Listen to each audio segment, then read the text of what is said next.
하는 이미지 때문에 이건 저 같은 목회자들이 많이 생각해야 될 부분인 것 같아요. 그리고 또 교인들의 배타적이고 이기적인 태도가 싫어서 교회가 구제 봉사 활동 등 사회적 역할을 제대로 하지 못해서 헌금을 강조해서 또 건강이 좋지 못해서 이러한 이유들 때문에 사람들이 교회를 나가지 않는다고 이야기합니다. 이 이유들에 대해서 우리가 좀 고민해 보면 사실 좀 낯선 거는 아니거든요. 우리도 교회 생활 하다 보면 이런 고민들을 하게 될 때가 있습니다. 얽매이기 싫다 이런 생각. 교회 안 나오면 이제 그 구역장님들께 목자들이 전화하고 목사님 전화하고 그러면 얽매이는 것 같은 느낌이 들어서 얽매이기 싫다 이런 생각이 들 수도 있고요. 때로는 시험 드는 경우도 많죠. 목회자든 또 직분자든 누구든지에 대해서 시험 드는 경우들도 많고요. 때로는 교회가 이렇게 하는 게 맞나 이런 생각이 들어서 조금 마음이 어렵기도 하고요. 그러니까 이러한 다양한 요인들이 우리가 실제로 신앙생활하는 가운데 많이 있습니다. 그럼에도 불구하고 우리가 교회를 다녀야 되는 이유가 뭘까? 그럼에도 불구하고 우리가 교회 공동체를 붙들고 있어야 되는 이유가 뭘까? 오늘 이 고민을 가지고 교회에 대한 내용을 조금 생각해 볼까 합니다. 먼저 교회란 무엇인가에 대해서 살펴볼 필요가 있겠죠. 교회란 흔히 우리는 건물을 많이 생각을 합니다. 그렇죠? 교회는 건물이다. 그래서 건물을 또 열심히 멋있게 지으려고 하는 시도들도 많이 있었습니다. 교회가 있다는 것을 어떻게 표현할 수 있을까? 대부분은 건물을 생각하거든요. 그래서 우리 재산교회는 어디 있습니까? 봉동로 446번지 이렇게 있잖아요. 그래서 교회는 건물을 보면서 교회를 생각하고요. 교회에 간다는 건 보통 교회 건물에 들어갈 때 교회에 간다라고 이야기를 많이 합니다. 물론 건물이라는 것은 굉장히 중요하다고 생각은 해요. 그러나 성경에서 말하는 교회라는 이 개념은 1차적으로 건물이라는 개념이 아니죠. 신약 성경에서 교회를 일컬을 때 무엇을 교회라고 일컫습니까? 예수 믿고 구원받은 신자들의 공동체 자체를 가리켜서 교회라고 이야기합니다. 그러니까 예수 믿는 사람들이 하나님 앞에 모여 있을 때, 특별히 구약 성경에서는 카할이라는 히브리어를 사용하는데 하나님 앞에 모여 있는 언약 회중, 하나님과의 언약을 맺을 회중들을 가리켜서 교회라는 표현을 썼습니다. 예수 믿는 사람들의 공동체 자체가 교회입니다. 실제로 신약 시대에는 초대교회 시절에는 건물이 없었잖아요. 처음에 사도 바울을 비롯한 사도들이 복음을 전하고 거기에 교회가 세워졌을 때에는 우리처럼 이렇게 번듯한 건물이 없었습니다. 교회 건물은 AD 325년에 콘스탄티누스 대제가 기독교를 공인하고 나서부터 건물들이 화려하게 세워지기 시작합니다. 그전에는 가정에서 모이거나 동굴에서 숨어서 모이거나 그랬습니다.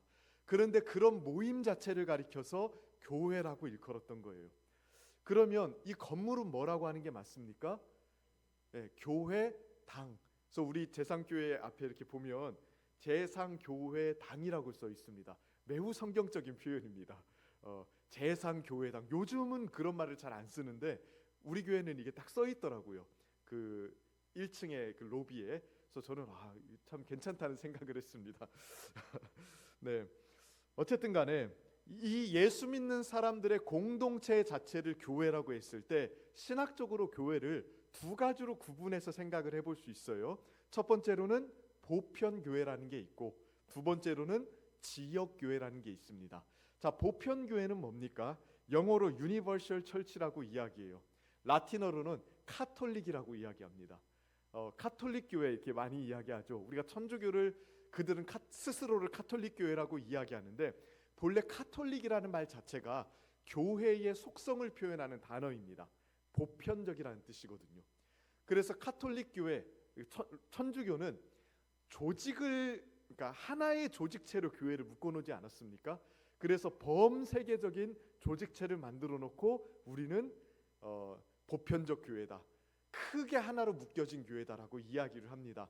근데 성경에서 말하는 보편적 교회는 그런 조직적인 개념은 아닙니다. 자, 보편 교회라는 건 뭐냐면 이렇게 생각하면 돼요. 시간과 공간을 초월해서 교회를 한 덩어리로 보는 개념이에요. 자, 시간적으로 볼까요? 과거에도 예수 믿는 사람들이 있었죠. 지금은 이제 어디 있습니까? 하늘나라에 있잖아요. 근데 그들이 이 땅을 떠나서 하나님 나라에 지금 안식을 누리고 있지만 여전히 그들은 교회 소속입니다. 그죠? 그리고 현재 예수 믿는 사람들, 지금 예수 믿는 사람들, 그리고 앞으로 예수 믿을 사람들, 아직 태어나지는 않았지만 그들 역시 하나님의 품속에 있다고 볼 수 있어요. 아직 하나님께서 이 역사 속에 태어나게 하진 않았지만 하나님의 계획과 하나님의 지성과 품속에 있다고 할 수 있습니다. 그러니까 과거의 신자들, 현재의 신자들, 미래의 신자들까지 하나의 큰 덩어리로 보는 개념. 또 장소적으로도 마찬가지예요. 우리 봉동읍에만 예수 믿는 사람이 있는 게 아니죠. 저기 뭐 서울에도 예수 믿는 사람이 있고 또 러시아에도 예수 믿는 사람이 있을 거고 뭐 브라질에도 예수 믿는 사람이 있고 미국에도 예수 믿는 사람이 있습니다. 근데 예수 믿는 사람이 전 세계적으로 있는데 그 전 세계적으로 흩어져 있는 예수 믿는 사람들도 역시 크게 봤을 때에는 영적으로 우리가 하나로 묶여 있다. 영적으로 우리가 하나로 묶여 있다고 보는 개념이 보편 교회입니다. 그래서 뭐 지나가다 보면 교회들이 많이 있잖아요. 우리 옆에 시민 교회도 있고 또 뭐 봉동 중앙 교회도 있고 그러지 않습니까? 이름은 달리하고 있지만 영적으로 보면 우리는 예수 안에서 하나입니다. 과거의 신자들, 현재의 신자들, 미래의 신자들, 또 공간을 초월한 모든 성도들이 하나의 공동체를 이루고 있다는 개념이 보편 교회입니다. 그래서 교회는 언제나 있고 어디에나 있다라는 식으로 표현을 하죠. 그런데 이 보편 교회라는 개념은 어떻게 보면 실체하는 거지만 영적인 개념이기도 하고 조금은 추상적인 개념이기도 합니다. 그래서 하나님께서 눈에 보이는 교회를 실제로 세우기를 원하셨고 그 눈에 보이는 교회에 실제로 소속이 되어서 신앙생활하기를 원하셨어요. 그래서 세운 교회가 지역교회입니다. 우리 재상교회는 지역교회 중에 하나이죠. 그렇죠? 그러니까 지역에 실제로 눈에 보이는 형태로 모여서 함께 예배드리고 교회됨을 누릴 수 있도록 조직된 공동체를 가리켜서 지역교회라고 이야기해요. 지역교회는 실제로 교회됨을 누릴 수 있는 많은 행동들을 합니다. 함께 예배드리는 일들도 하고요. 소그룹으로 모여서 교제하기도 하고요. 함께 성찬을 나누기도 하고요. 또 세례를 주기도 하고요. 또 뭐 야유회를 가서 친목을 다지기도 하고요. 그러니까 이러한 다양한 실제적인 활동들을 함으로써 교회됨을 눈에 보이는 형식으로 나타내고 교회됨을 실제적으로 누릴 수 있도록 하신 겁니다. 하나님의 뜻은 지역교회를 세우셔서 지역교회에 소속된 성도들이 실제 교회됨을 누리도록 하는 게 하나님의 뜻입니다. 그렇다면 이 지역교회에 진짜 꼭 소속이 되어야 되는 것인가? 그러니까 지역교회 말고 우리가 보편교회에도 어떻게 보면 영적으로 소속되어 있는 거잖아요. 보편교회에도 하나의 큰 교회 덩어리 속에 우리가 있기 때문에 굳이 이렇게 몸으로 이곳에 와서 신앙생활을 해야만 성도됨이 누려지는 건가? 또 교회에 소속이 되는 건가? 이런 생각이 들 수 있습니다. 정답부터 이야기를 해드리면 교회에는 반드시 소속되어야만 합니다. 지역교회예요. 교회에 소속되어서 신앙생활하는 게 주님의 뜻입니다. 왜 그런 거 하니? 이렇게 설명을 좀 해드리는 게 좋겠습니다. 가장 먼저 우리의 구원을 조금 이해할 필요가 있어요. 우리가 교회에 소속된 게 우리의 구원과 무관하지 않습니다. 자, 성경에서 예수를 믿어서 구원받은 사람의 모습을 다양한 방식으로 표현을 하지만 가장 주도적으로 나오는 개념이 뭐냐면 예수 그리스도와 연합되었다는 거예요. 예수님과 연합되었다는 것. 그러니까 예수를 믿는 순간 성령 하나님께서 우리를 예수님께 딱 붙여놓습니다. 칼빈이라는 신학자는 성령은 그리스도와 우리를 묶는 끈이다라고 이야기했어요. 그러니까 성령 하나님께서 영적으로 예수님과 우리를 딱 붙여놓습니다. 그래서 예수님이 가지고 있는 모든 구원의 복을 우리가 누릴 수 있도록 만들어 주시는 거예요. 하나님께서 우리에게 구원을 베풀어 주실 때에 멀리 떨어져 있는 우리한테 막 구원을 받아라 하고 딱 던져주시는 게 아니라요, 우리를 예수와 한 몸이 되게 하신다고요. 하나가 되게 하신다고요. 그래서 예수님이 가지고 있는 모든 구원의 혜택이 우리의 것이 되게 만들어요. 예수님의 죽음이 우리의 죽음이 되게 만들고요. 예수님의 부활이 우리의 부활이 되게 만들고, 예수님의 하늘 보좌에 앉으신 게 우리의 앉으심이 되도록 만들어 주시는 겁니다. 이 구원의 혜택을 누리는 이유는 우리가 예수와 연합되어 있기 때문에 그래요. 이거를 굉장히 잘 표현한 게 포도나무와 가지의 비유죠. 요한복음 15장 4절 5절 말씀인데 우리 강의 안에도 있습니다. 우리 같이 한번 읽어보실까요? 시작.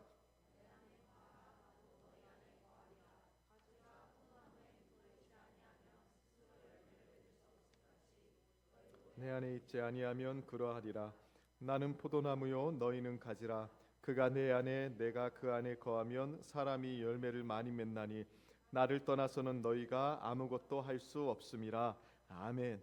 예수님이 우리와 예수님과의 관계를 비유를 통해서 설명하셨죠. 나는 포도나무요 너희는 가지라. 포도나무 보신 적 있습니까? 옆으로 가지가 꽤 멋있게 뻗어 있거든요. 근데 제 아무리 멋있게 뻗어 있는 가지라도 이 나무에서 댕강 잘려져 나가면 어떻게 될까요? 뭐 죽습니다. 그리고 지가 아무리 멋있게 뻗어 있어도요 열매를 맺을 수 없어요. 가지가 열매를 맺을 수 있는 유일한 방법은 나무에 딱 붙어 있는 거예요. 그래서 나무가 가지고 있는 양분을 공급받아야만 거기에서 열매가 맺히는 거죠. 똑같습니다. 예수님이 나무고 우리는 가지입니다. 그래서 예수 믿는 사람들은 예수님께 딱 붙어 있어서 예수님이 가지고 있는 모든 구원의 양분을 공급받아요. 그래서 열매가 맺히는 거거든요. 이게 구원받은 사람의 기본적인 모습입니다. 그런데 이 세상에 예수 믿는 사람이 나 혼자만 있는 게 아니죠. 많습니다. 그럼 예수 믿는 사람들은 다 이 한 분 예수님께 이렇게 다 붙어 있는 거라고요, 지금. 그렇죠? 그리고 한 분 예수님으로부터 같은 구원을 공급받고 같은 생명을 공급받는 거 아니겠습니까? 그러니까 저도 예수님께 붙어 있고 우리 권사님, 집사님, 장로님들도 다 예수님께 붙어 있는 상황이에요. 그래서 우리는 같은 예수님께 붙어 있기 때문에 같은 구원을 누리고 있는 겁니다. 같은 생명을 누리고 있는 겁니다. 그렇죠? 그러기 때문에 우리가 같은 생명을 누리는 공동체로서 붙어 있기 때문에 서로 한 생명으로 묶여 있을 수밖에 없는 겁니다. 그래서 예수를 믿는 순간 우리가 예수님께 딱 붙어 있게 된다고 말씀드렸잖아요.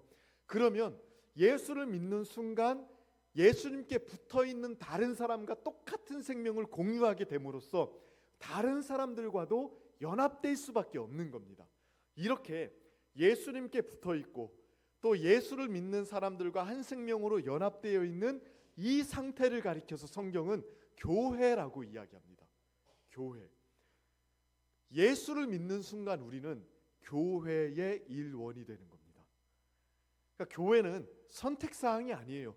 예수를 믿는 순간 우리는 교회의 일원이 됩니다. 교회는 예수 믿는 사람들의 존재 방식이에요. 그냥 영적인 서비스를 제공받으려고 왔다 갔다 하는 서비스 기관이 아닙니다. 그냥 우리의 존재 방식입니다. 예수를 믿는 순간 그 순간부터 우리는 교회의 일원으로 살아가는 거예요. 교회로서 살아가는 겁니다. 많은 사람들이 이런 표현을 쓰죠. 나 교회 가 또는 교회 갔다 왔어 이런 식의 표현을 많이 쓰는데 신학적으로 이 표현을 조금 더 정교하게 다듬는다면 이렇게 표현해야 될 게 맞아요. 나는 교회의 일원으로 살고 있어. 그러니까 교회에 왔다 갔다 하는 게 아닙니다. 거듭나고 변화되는 순간부터 교회의 일원이고 우리의 개인적이고 일상적인 삶도 이제는 교회의 일원으로 살아가는 거예요. 일주일 동안 개인적으로 살다가 주일에만 오면 교회의 일원으로서 활동을 하고 또 개인적으로 살고 이런 그림이 아닙니다. 월화수목금토도 교회의 일원으로서 교회의 소속으로서 살아가는 삶이에요. 살아가는 삶이에요. 김홍전 박사라는 분이 이렇게 이야기를 했어요. 제가 강의 안에 이렇게 써놨는데요. 신자는 자기가 원해서 지체가 된 것이 아니라 그리스도께서 자기 피로 사셔서 그의 몸의 한 부분으로 붙여주셨기 때문에 지체인 겁니다. 그러므로 지체는 몸을 떠나서는 아무런 생명력도 존재의 의미도 가질 수 없습니다. 그러면서 뭐라고 이야기하냐면 그리스도인이 되었다는 것은 곧 교회의 지체가 되었다는 말과 동의어입니다. 지체가 몸에서 떨어져 나가면 그것은 이미 죽은 고기 덩어리에 불과하듯이 신자가 교회라는 신령한 유기체적 관계를 떠나서 독자적으로 신앙생활을 하겠다는 것은 생명의 원리상 불가능한 일입니다. 불가능한 일이래요. 그러니까 예수를 믿는 순간 교회에 붙어 있게 되고 이 예수님으로부터 계속 은혜와 생명을 공급받으면서 살아가는 거니까 교회와 무관한 채 신앙생활하는 게 원리적으로는 불가능하다는 겁니다. 불가능하다는 거예요. 그래서 하나님께서 신자들을 교회 안에서 구원이 성장하도록 하셨고 구원의 풍성함을 누리도록 말씀해 주신 거예요. 종교개혁자들은 심지어 교회 밖에서는 구원이 없다라고까지 이야기했어요. 그러니까 교회 안 나오면 구원이 박탈된다 이런 개념이 아니라 신학적인 원리로 봤을 때 예수의 생명의 원리상 봤을 때 교회 공동체와 무관하게 구원을 누리는 일은 신자에게는 존재할 수가 없다고 이야기한 거죠. 그러니까 예수를 믿는 진지한 신앙이 있다 하더라도 교회를 떠나거나 교회의 일원으로서 제대로 살아가지 않는다면 은혜 생활이 제대로 안 됩니다. 이건 너무나도 자명한 사실입니다. 아무리 열심히 해봐도 안 될 겁니다. 원리가 그러합니다. 그러면 예수 그리스도의 몸된 교회의 특징에는 어떤 것들이 있을까요? 교회가 예수님께 연합된 사람들의 모임이라고 제가 말씀을 드렸죠. 이 개념을 사도 바울이 비유로 설명을 하는데 교회를 그리스도의 몸이라고 표현을 하면서 설명을 해요. 자, 골로새서 1장 18절 말씀인데 우리 한번 같이 한번 읽어볼까요? 그 강의안을 한번 보시고 자, 함께 읽습니다. 시작. 그는 몸인 교회의 머리시라. 그가 근본이시요 죽은 자들 가운데서 먼저 나신 이시니 이는 친히 만물의 으뜸이 되려 하심이요. 자, 고린도전서 12장 27절도 한번 읽어보겠습니다. 시작. 너희는 그리스도의 몸이요 지체의 각 부분이라. 아멘. 교회를 설명할 때 이렇게 몸을 가지고 설명을 합니다. 예수님은 머리, 교회는 몸, 그리고 교회를 구성하는 각 사람의 성도들은 몸의 지체. 그러니까 우리 몸에도 지체가 다양하지 않습니까? 눈도 있고 코도 있고 입도 있고 귀도 있고 뭐 손톱, 손가락, 뼈마디 관절, 그리고 뭐 위장, 십이지장 뭐 이런 거 있잖아요. 그러니까 이런 게 다 우리 몸을 구성하는 지체들이거든요. 성도들은 이 각각의 지체들이고 교회는 이 지체들이 연합된 한 몸이고 그 교회를 통솔하시는 분은 머리이신 예수님이시다. 이렇게 표현을 하는 겁니다. 이렇게 교회를 그리스도의 몸으로 표현하고 성도들을 그 몸의 지체라고 표현을 할 때 교회는 크게 세 가지 특징을 가집니다. 첫 번째로는 교회는 한 생명으로 연결된 공동체래요. 한 생명으로 연결된 공동체. 이거는 앞에서 조금 설명해 드렸죠.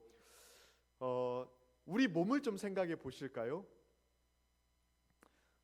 우리 몸에는 다양한 지체들이 있어요. 눈도 있고 코도 있고 입도 있고 뭐 위, 소장, 대장, 간, 쓸개 뭐 이런 것들이 있습니다. 그런데 이것들이 아주 긴밀하게 하나의 생명으로 딱 묶여 있지 않습니까? 뭐 손 따로 발 따로 움직이지 않잖아요. 뭐 위 따로 뭐 십이지장 따로 움직이지 않잖아요. 이게 하나로 유기적으로 연합이 되어서 한 생명 안에 통일성 있게 움직이게 됩니다. 그래서 예를 들어서 이 어디 한 군데가 아프면 그거는 그것만의 문제가 아니라 몸 전체의 문제가 되죠. 뭐 예를 들면은 뭐 위가 아파요.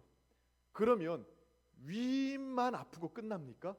아니죠. 위가 안 좋으면요, 이렇게 소화를 잘 못 시키다 보니까 좀 시간이 지나면 장도 안 좋아집니다. 또 장이 안 좋아지잖아요. 그럼 얼굴에 뭐가 나기 시작합니다. 그러지 않습니까? 그러니까 그냥 여기만 아프고 끝나는 게 아니라 몸 전체가 영향을 받습니다. 왜? 하나의 생명으로 묶여 있기 때문에 그래요. 교회가 그러하대요. 교회는 예수의 한 생명으로 묶여진 공동체입니다. 우리는 한 분 예수님의 생명을 공유하고 있는 사이이고 하나로 묶여져 있습니다. 마치 몸이 한 몸을 유지하고 있는 것처럼, 각각 다른 지체들이 한 몸을 유지하고 있는 것처럼 교회도 마찬가지예요. 각각 다양한 성도들이 이 자리에 모여 있지만 하나의 교회, 하나의 그리스도의 몸을 연합하여 유지하고 있는 겁니다. 그러다 보니까 한 사람의 고통과 아픔과 슬픔과 힘듦은 그 사람만의 문제가 더 이상 아닙니다. 내 문제이기도 합니다. 나에게 영향을 주는 문제일 수밖에 없습니다. 어떤 한 사람이 믿음에서 미끄러지고 무너지고 타락했어요. 그럼 그 사람만 아유 왜 저런데 이러고 말 게 아니에요. 그 사람의 영적인 무너짐과 타락은 결국에는 교회 전체에 영향을 주는 문제일 수밖에 없어요. 우리의 일상생활도 마찬가지입니다. 월화수목금토 개인적인 삶이 아니라고 이야기했죠. 교회의 일원으로 월화수목금토를 살아간다고 이야기했잖아요. 그러니까 교회와 무관하게 내 삶을 마음대로 사는 것 같아도 아니요. 그 삶은 이제부터 예수의 몸으로서 살아가는 삶이거든요. 그러다 보니까 누가 보지 않아도 개인적인 삶 또는 일상적인 삶에서 제대로 신앙생활 못하면 그거는 교회적인 문제가 되는 겁니다. 그럴 수밖에 없습니다. 서로 영향을 주고받을 수밖에 없어요. 반대로 누군가가 영적으로 살아나요. 누군가가 뭔가 기쁘고 또 행복한 일이 있어요. 그러면 그거는 우리 모두의 기쁨이 되는 거예요. 귀걸이를 하면 사람이 한 1.5배 정도 예뻐진대요. 아시고 계셨습니까? 네. 한 귀걸이 하면 1.5배 정도 예뻐진대요. 보통 귀걸이를 막 예쁘게 하고 왔어요. 그러면 뭐라고 이야기합니까? 아이고 귀가 예쁘시네요. 이렇게 이야기 안 하죠. 오늘따라 아우 예뻐요. 이렇게 이야기하거든요. 그러니까 이 귀가 예쁜 건 그러니까 귀에다가 이쁜 보석을 이렇게 뚫어 박았는데 뭐라고 해야 되죠? 이 귀걸이를 찬다고 하나요? 귀걸이를 목걸이는 차잖아요. 귀걸이는 뭐예요? 거는 건가요? 이걸 제가 진지하게 생각해 본 적이 없네요. 박는 거 아닙니까? 아니 아닌가요? 모르겠습니다. 어쨌든 귀걸이를 이렇게 했는데 귀만 이뻐 보이는 게 아니라 그 사람 전체의 분위기와 아름다움이 화사해지는 것처럼 교회도 마찬가지예요. 한 사람이 영적으로 살아나고 한 사람의 기쁨이 회복되면 그거는 교회 전체의 기쁨이고 교회 전체의 생명력이 되는 겁니다. 교회는 그렇게 연결되어 있을 수밖에 없습니다. 그래서 그 고린도전서 12장 26절 말씀인데요. 우리 강의 안에 있을 겁니다. 같이 한번 읽어보실까요? 시작. 만일 한 지체가 고통을 받으면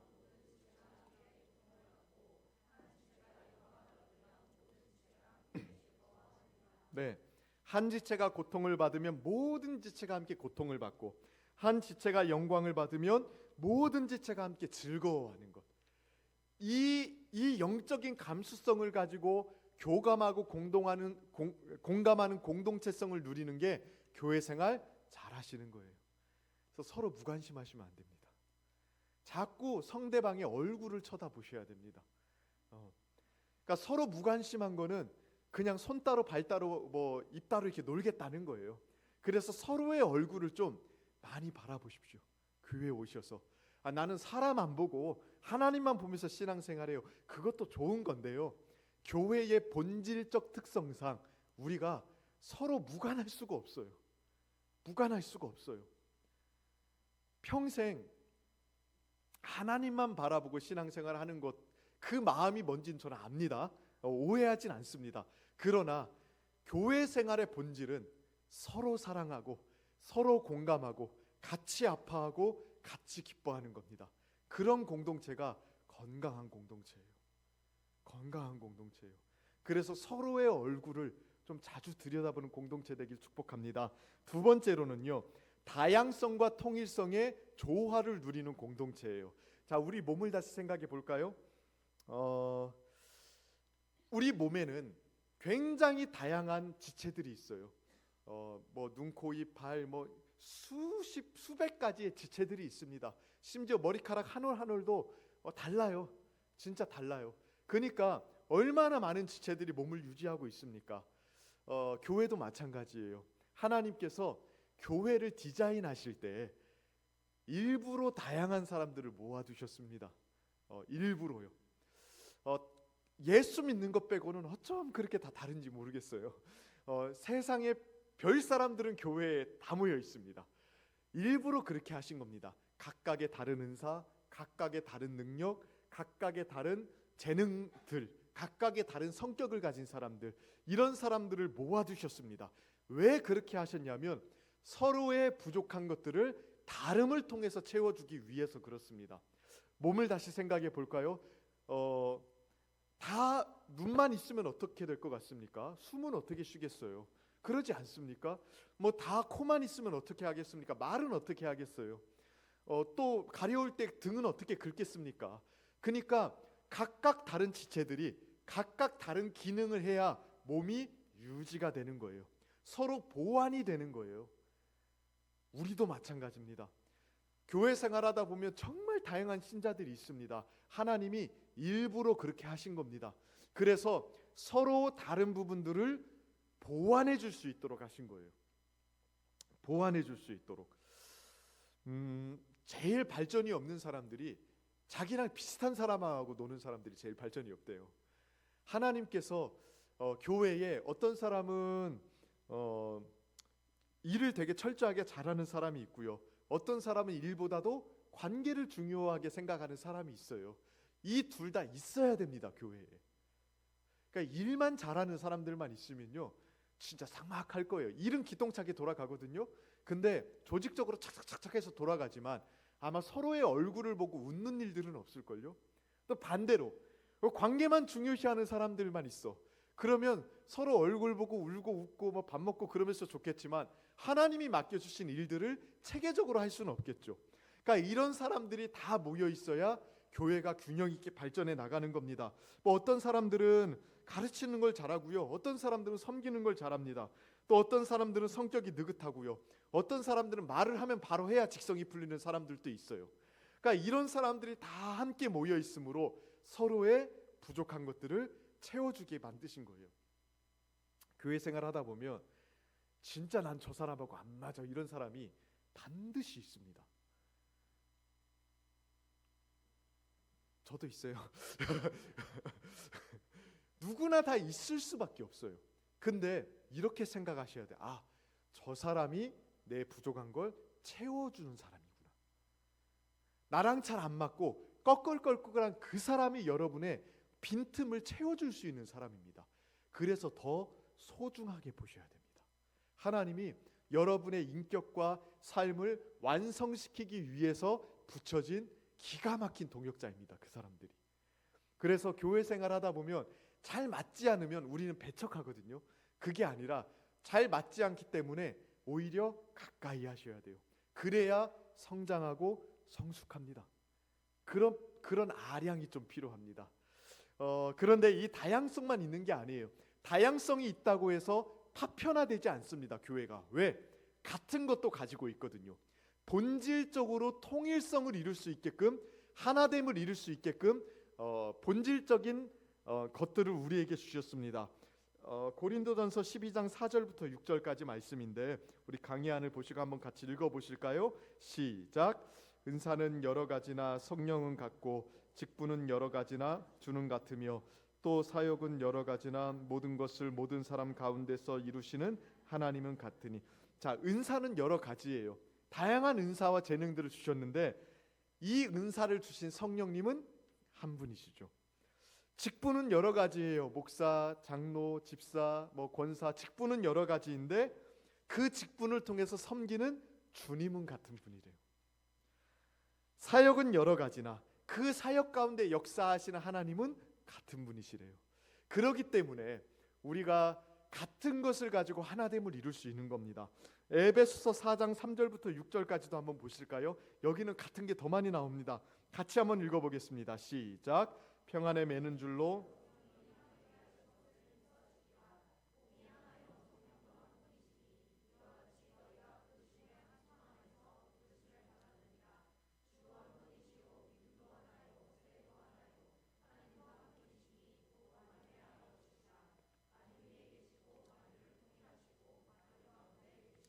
하나인 게 뭡니까? 몸도 하나, 성령도 한 분, 부르심의 한 소망, 주님도 한 분, 믿음도 하나, 세례도 하나, 하나님도 한 분.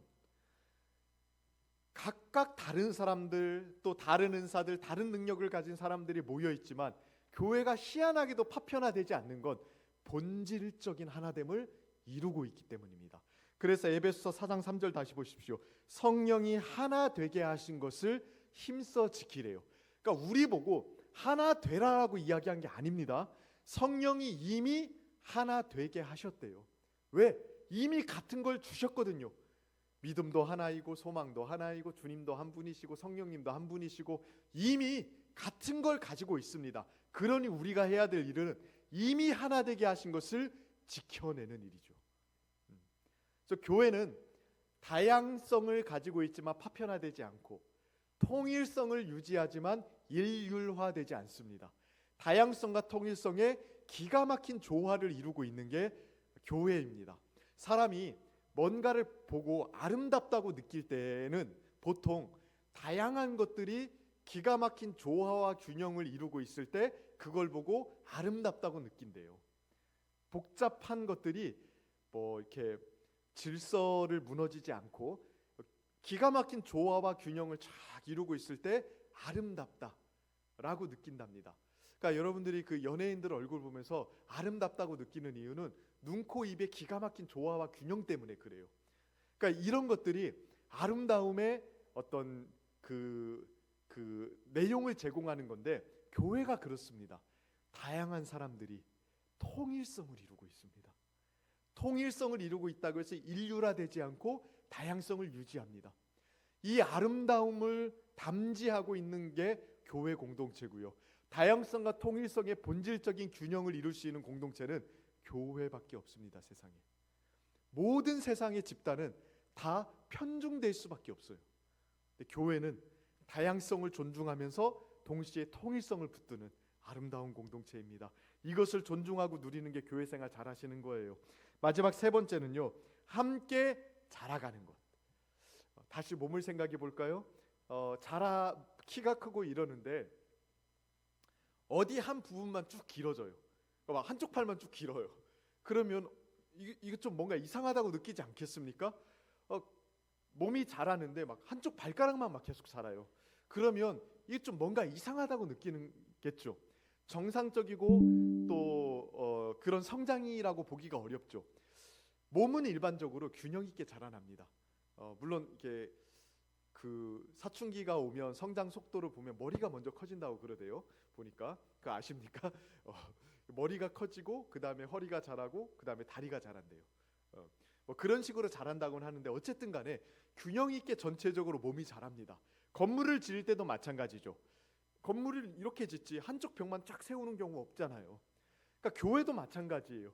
교회를 건물에도 묘사하고 있고 몸에도 묘사하고 있는데 교회의 영적인 성장은 이제부터 함께 자라는 겁니다. 그래서 교회마다요 다 영적인 수준들이 있는데 어떤 한 사람은 막 하늘을 날아다니는 영성을 소유하고 어떤 사람들은 막 이렇게 막 밑에서 침체되어 있고 이런 편차가 교회별로 막 크지 않습니다. 어느 정도 이렇게 함께 자라거든요. 때로는 신앙생활하다가 하나님께서 어느 한 사람에게 큰 은혜를 주실 때가 있어요. 그 은혜를 주시는 이유는 뭘까요? 혼자 하늘을 날아다니는 게 아니라 무너지고 또 주저앉는 사람 붙들고 같이 가라고 그 은혜를 주시는 거예요. 그래서 은혜를 많이 받았다고 해서 혼자 날아다니는 게 아니고 같이 가는 겁니다. 같이 자라는 거예요.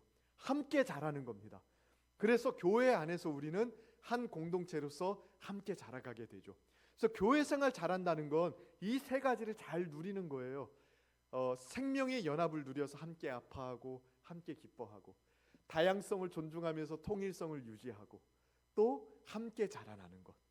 이 특성을 유지한 채 교회는 사역들을 감당하죠. 예배, 양육, 교제, 선교 등의 사역들을 감당하면서 하나님 나라의 일을 감당하게 됩니다. 여러분들은 어떻게 교회 생활하고 계십니까? 이 교회의 특징들을 잘 누리면서 교회 생활하고 계십니까? 저는 우리 재상교회가 교회 성경에서 가르치는 이 교회의 특징을 잘 간직한 그런 교회 되기를 소망합니다. 그래서 누가 봐도 건강한 교회, 건강한 교회, 누가 봐도 예수 그리스도의 몸된 특징들을 잘 나타내는 교회, 그런 교회로 발전하게 되는 은혜가 있기를 주님의 이름으로 축원하고 축복합니다.